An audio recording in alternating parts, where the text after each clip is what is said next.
Bonjour. We are going to start a webinar in French now at the GVC conference. So Matteo, whenever you want. Donc bonjour à tous, bienvenue pour ce troisième jour de la conférence internationale GVSIG. Et donc je suis Matteo Boudon de l'association GVSIG et je vais effectuer donc cette présentation en français sur l'importance de la géographie et de la géomatique, les solutions donc que peut apporter la suite GVSIG dans ces conditions, dans un monde où la technologie a donc de plus en plus d'importance.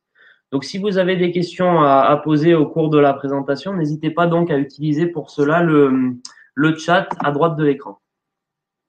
Donc, on va commencer tout de suite.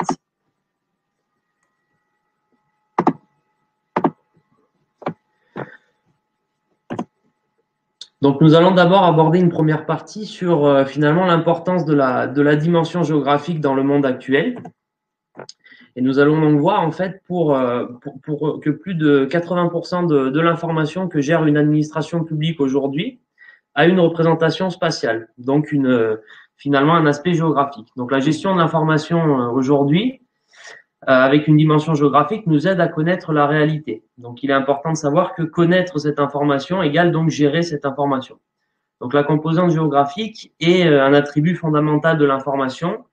Et vu que nous sommes bien sûr dans l'ère de l'information, les outils qui nous aident à gérer l'information géographique, donc en partie les systèmes d'information géographique, nous permettent de mieux gérer la réalité.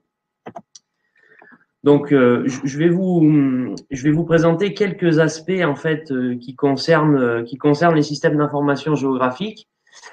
Et l'objectif va être de voir en fait que si votre entreprise ou votre administration effectue l'une de ces actions, cela veut dire qu'en fait, il vous faudrait utiliser les systèmes d'information géographique. Donc, par exemple, est-ce que votre entreprise analyse ou enregistre de manière précise des données liées à des adresses ou des emplacements géographiques?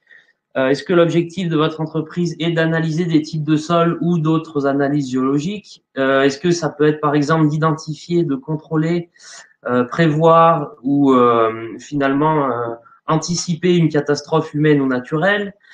Savoir où se situent différents services sur un territoire donné, etc. Toutes ces actions, en fait, peuvent être rendues beaucoup plus faciles et beaucoup plus pratiques avec l'usage d'un SIG. Donc, c'est pour montrer qu'aujourd'hui, de plus en plus d'actions que conduisent des entreprises ou des administrations sont finalement gérées grâce à des systèmes d'information géographique, vu que l'information est de plus en plus géographique. Donc, dans les systèmes d'information, aujourd'hui, il y a une intégration de plus en plus importante d'une composante géographique et avec des nouveaux concepts qui sont nés finalement assez récemment, qui sont les trending topics. Donc, par exemple, les smart cities, smart government, smart tourism, l'ère du big data actuellement, les données qui sont finalement traitées à partir de capteurs, de drones ou d'autres types de logistique. Et tout ce qui concerne la visualisation de données. Donc, tous ces aspects-là sont finalement liés au système d'information géographique. Donc, la géomatique, il faut savoir une chose, c'est que donc il s'agit d'une science, bien sûr, mais aussi d'un business qui est de plus en plus récemment dominé par quelques entreprises transnationales.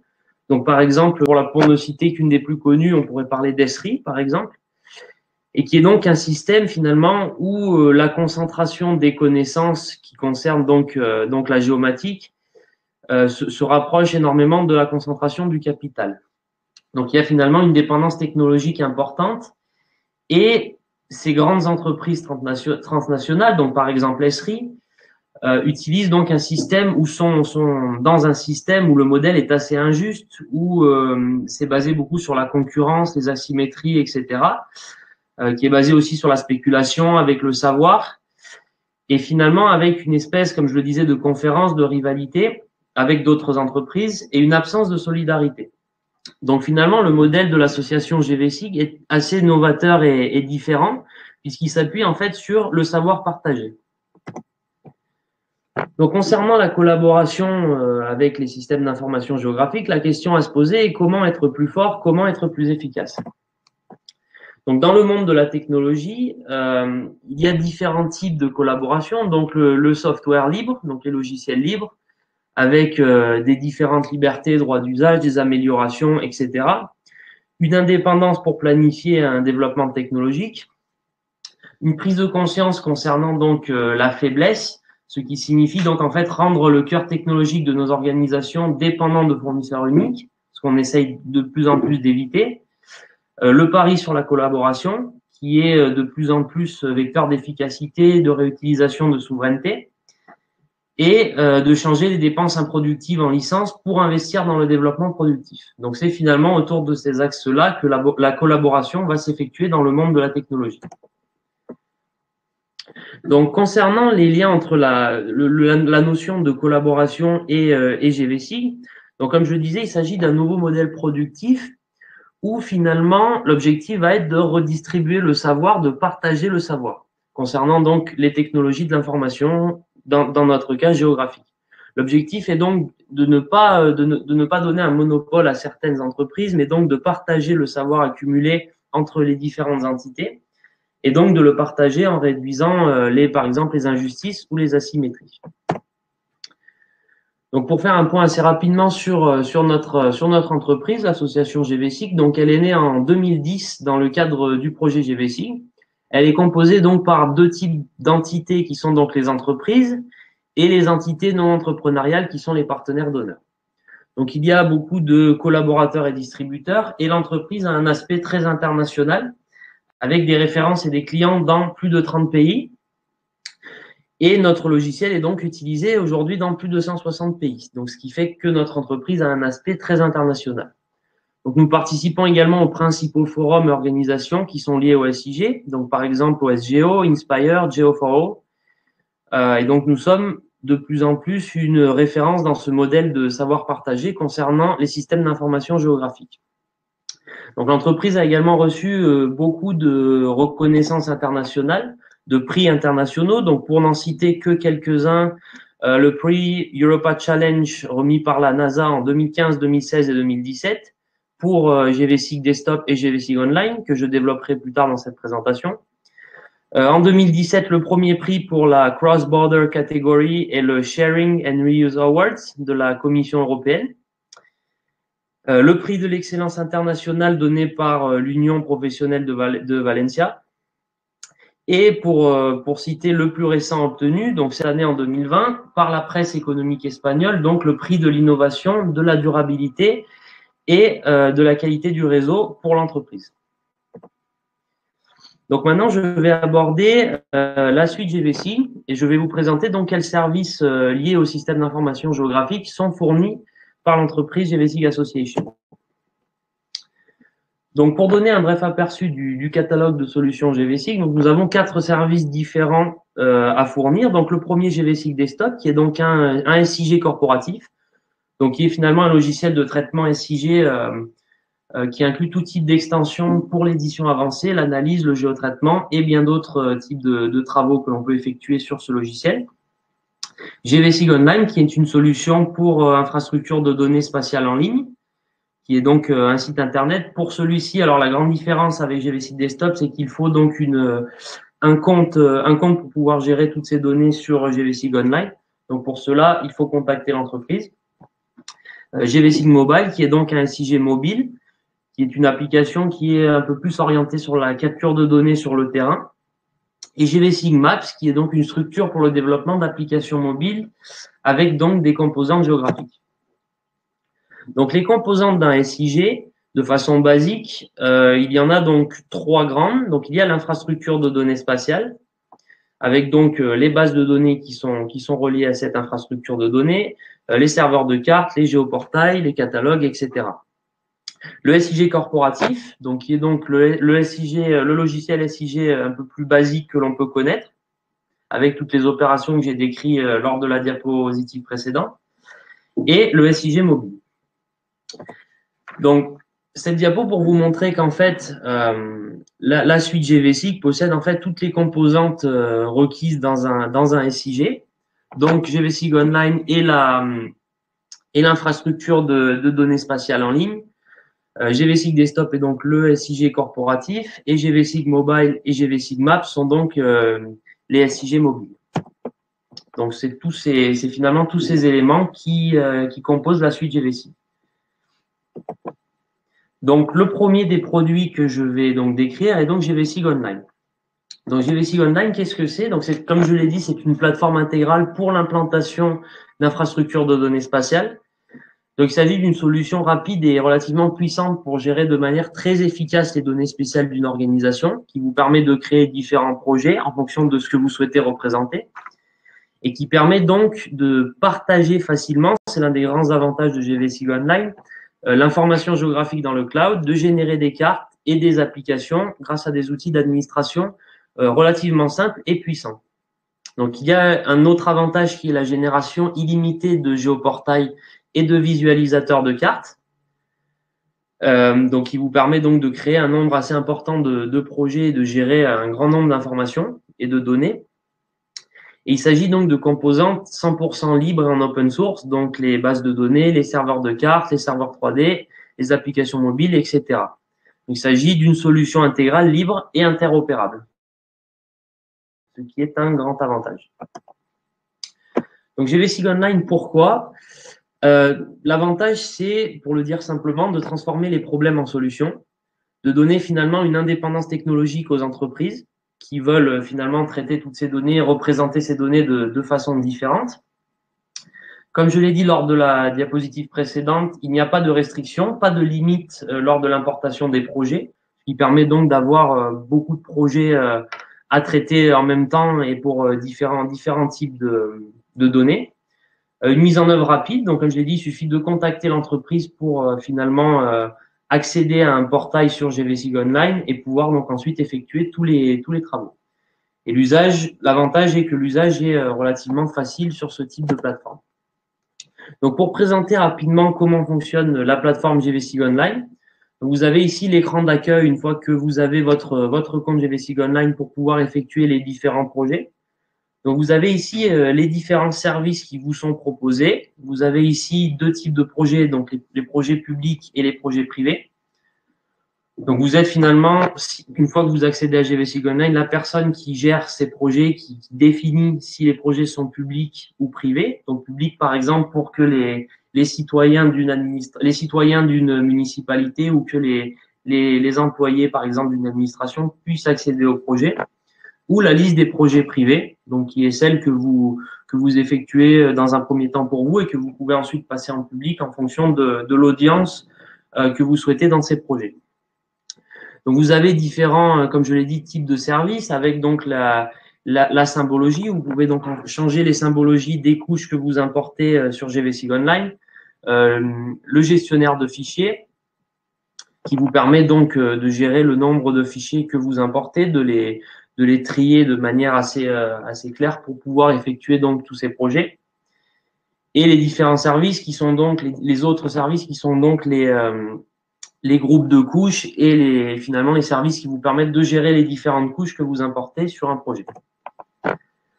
Donc lors de la création d'un projet, vous aurez finalement cette interface. Donc par exemple, si vous souhaitez créer un projet sur l'urbanisme à Paris, donc vous donnez simplement un titre au projet.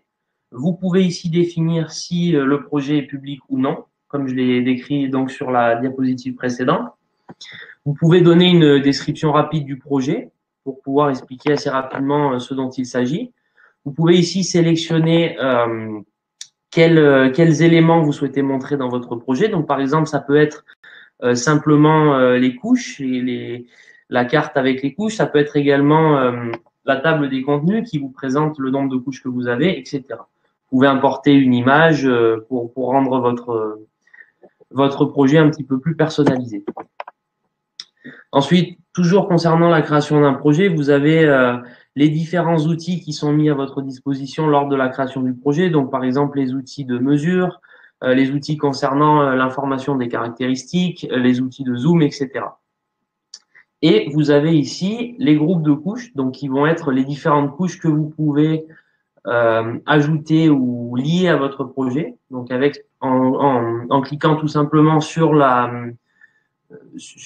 ajouter, finalement, ça va permettre d'ajouter ces groupes de couches à votre projet. Et voilà ensuite à quoi ressemble un projet. Donc, par exemple, pour un projet qui concerne l'Ayuntamiento de Malaga, qui est donc la municipalité finalement de la ville de Malaga en Espagne. Vous avez ici donc la carte qui représente votre projet. Vous avez le type de support de carte que vous pouvez changer. Donc, par exemple, si vous voulez rester simplement sur OpenStreetMap ou en choisir un autre, à vous donc de choisir en fonction de votre projet. Et vous avez ici les différentes couches qui sont donc ajoutées sur le projet et qui peuvent être partagées si votre projet est donc rendu public. Vous avez ici les groupes de couches. Donc, ça va vous permettre, par exemple, de visualiser quelles couches ont été importées dans votre projet. Vous allez donc pouvoir changer le nom de la couche, le titre. Vous pouvez l'importer dans un autre data store, puisque donc dans GVSig Online, comme je l'ai expliqué, vous avez un nombre de données assez important et donc différents data stores qui sont disponibles. Vous allez pouvoir changer le groupe de couches. Vous allez pouvoir l'assigner ou non à un projet. Et vous allez donc pouvoir changer la symbologie. Là, vous avez ici donc un exemple des types d'opérations que vous pouvez effectuer grâce à GVSig Online. Donc, par exemple, ici, création d'une zone tampon. Par exemple, pour l'étude d'une municipalité, ça peut être par exemple sur le bruit dans une municipalité, l'effet par exemple du trafic routier dans une municipalité, etc. Beaucoup d'opérations peuvent être effectuées. Donc, la seule chose pour l'instant est que nous travaillons donc sur le développement de GVSig Online en français, mais pour l'instant, l'application est disponible en espagnol et en anglais. Mais donc, nous prévoyons de la développer très prochainement en français. Ensuite, la deuxième partie de la suite GVSig est donc GVSig Desktop, qui est donc le SIG corporatif qui a été donc lancé par notre entreprise. Donc, les caractéristiques de GVSig Desktop est qu'il s'agit d'un SIG multiplateforme qui peut être utilisé aussi bien sur Windows, sur Linux et sur iOS avec donc Mac. Il existe donc des versions installables et portables en fonction de l'utilisation que vous allez faire de ce SIG. Il est disponible donc à l'inverse de GVSig Online en plus de 30 langues, en le français inclus. Et il y a possibilité d'utilisation de Webmap Service et d'autres types de cartographie en ligne, donc qui vont être des cartographies finalement sur Internet, mais qui vont être projetées dans GVSig Desktop. Donc c'est un outil assez intéressant si vous voulez par exemple effectuer des analyses à l'échelle d'un pays, etc. Donc il existe un cours gratuit pour apprendre à utiliser GVSig Desktop. Vous avez ici l'adresse pour aller à ce cours. Donc, ce cours est disponible en espagnol, en anglais et en français, en fonction de la langue que vous parlez et de comment vous souhaitez apprendre à utiliser ce SIG. Donc, GVSig Desktop, finalement, s'oriente autour de 4 objectifs principaux. Donc, représenter des données spatialement. Beaucoup d'outils donc sur GVSig Desktop concernent l'édition avancée sur le traitement des cartes, l'analyse et le géotraitement, et la génération de cartes et de rapports. Donc, ce sont finalement les 4 grands objectifs de GVSig Desktop en tant que SIG corporatif. Donc, comment fonctionne GVSig Desktop? Donc, c'est très simple. Une fois que vous aurez téléchargé le logiciel, donc si vous avez des questions sur comment télécharger ce logiciel, comment l'utiliser, vous pouvez les poser dans le chat lors de cette présentation. Donc, quand vous ouvrez GVSig Desktop, vous avez donc le gestionnaire de projet que vous avez ici à gauche, avec les différents types finalement de travaux et d'éléments que vous pouvez générer sur GVSig Desktop. Donc, vous avez la vue, vous avez le traitement de tableaux, la génération de cartes et, comme je l'ai précisé lors de la diapositive précédente, de rapports. Donc, une fois que vous aurez cliqué sur vue, vous allez finalement ouvrir ce que vous avez ici à droite sur la diapositive. Donc, finalement, cette vue où vous pourrez donc ajouter les couches et effectuer les traitements des cartes. Donc, comment créer des cartes sur GVSig Desktop? Donc, c'est très simple. Vous avez ici les couches qui ont été ajoutées. Donc, vous avez ici des couches qui concernent New York et finalement la criminalité à New York. Donc, vous avez ici les quartiers, les rues de New York, etc. avec les quelques points qui concernent par exemple les stations de métro et également, donc ils n'apparaissent pas sur cette carte car ils étaient assez nombreux, finalement les délits commis à New York au cours de l'année 2017. Donc c'est très simple, en fait, vous avez simplement à ajouter ces couches sur GVSig Desktop et ensuite effectuer toutes les opérations que vous souhaitez, donc avec les icônes qui se trouvent ici. Donc par exemple, vous avez les outils de sélection. Donc, sélection par polygone, sélection par rectangle, sélection par élément, etc. Vous avez donc ici la table qui vous représente finalement les couches qui sont projetées dans la vue GVC Desktop.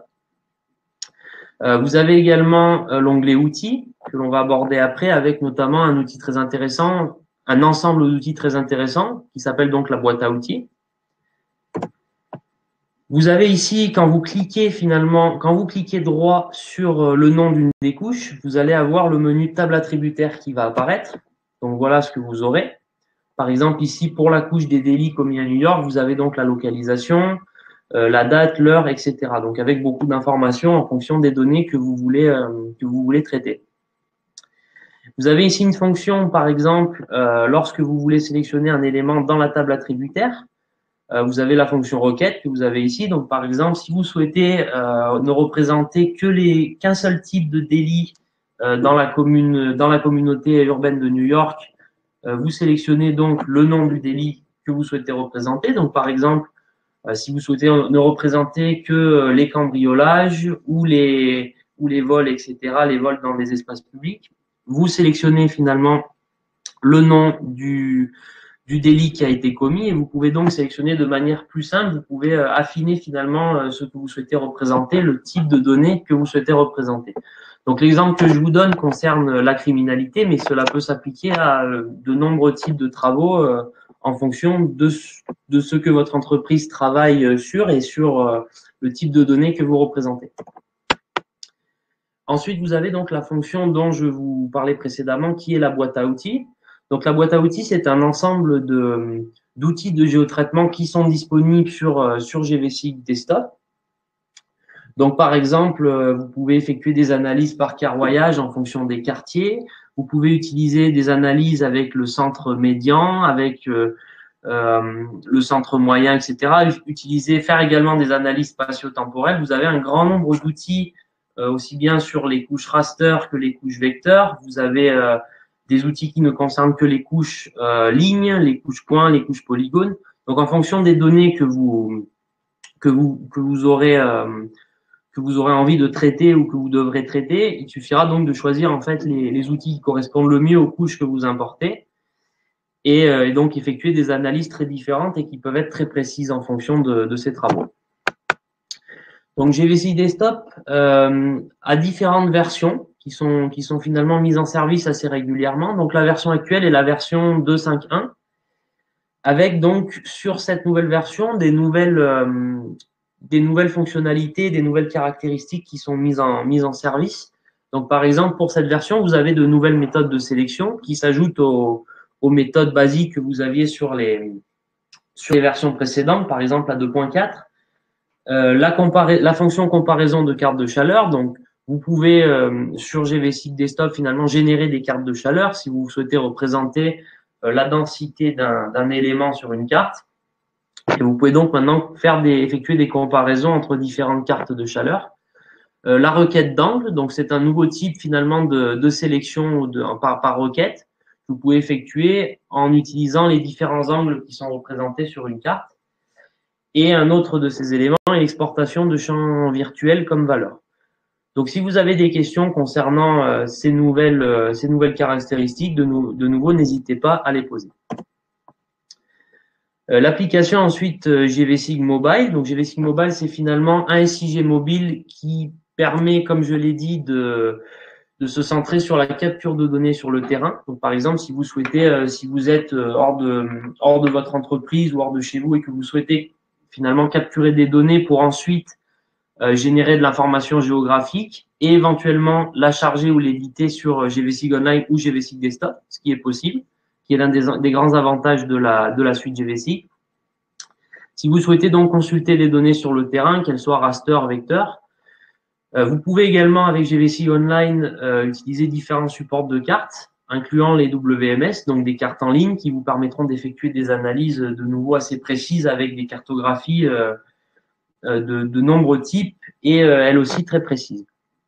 Donc il y a une capacité très intéressante de capture de géométrie, d'images ou de commentaires géoréférencés avec GVSig Mobile qui est donc l'un des grands avantages de l'application, qui est en plus de son intégration avec le reste des outils de la suite GVSig.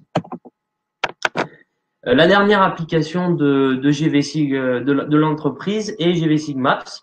Donc GVSig Maps, qu'est-ce que c'est? Il s'agit donc d'une structure de développement d'applications mobiles, avec bien sûr une composante géographique qui est disponible aussi bien sur Android que sur iOS. Donc pour GVSig Mobile, pour l'instant, la disponibilité n'est que sur Android, mais le développement iOS est également en cours. Pour GVSig Maps, il est possible d'utiliser donc sur les deux types de processeurs, donc Android, iOS. Il y a également là aussi une possibilité d'intégration avec GVSig Online, des évolutions qui sont apportées régulièrement.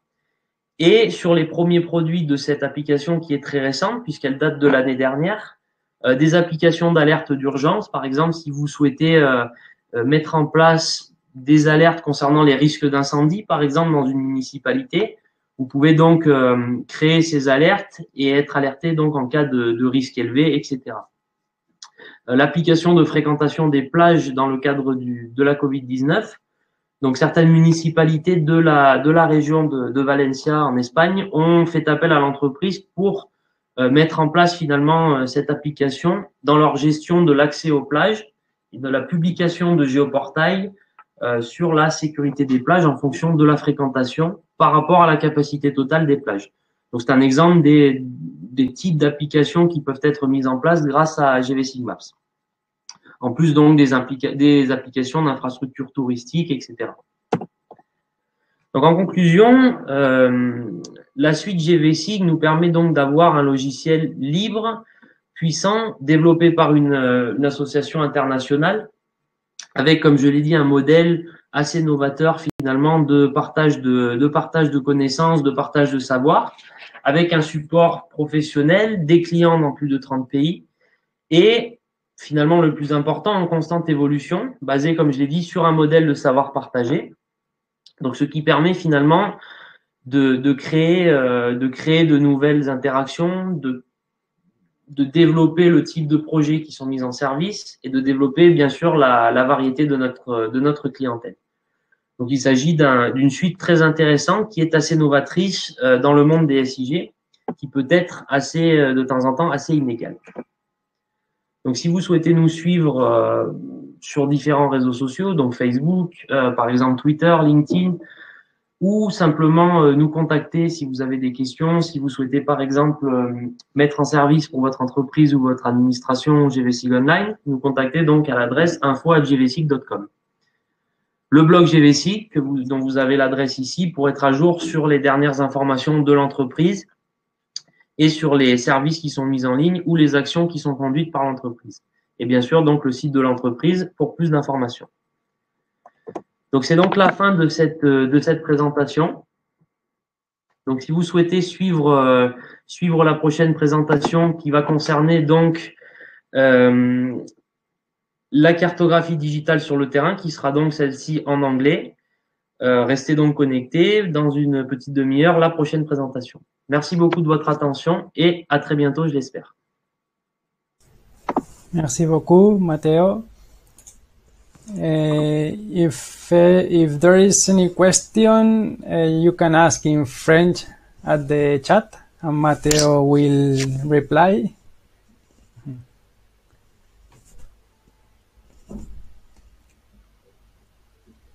We are going to wait. And if you have any question later, because the video will be available at the YouTube GVSig channel, so you can ask to the address that Matteo wrote at the last slide.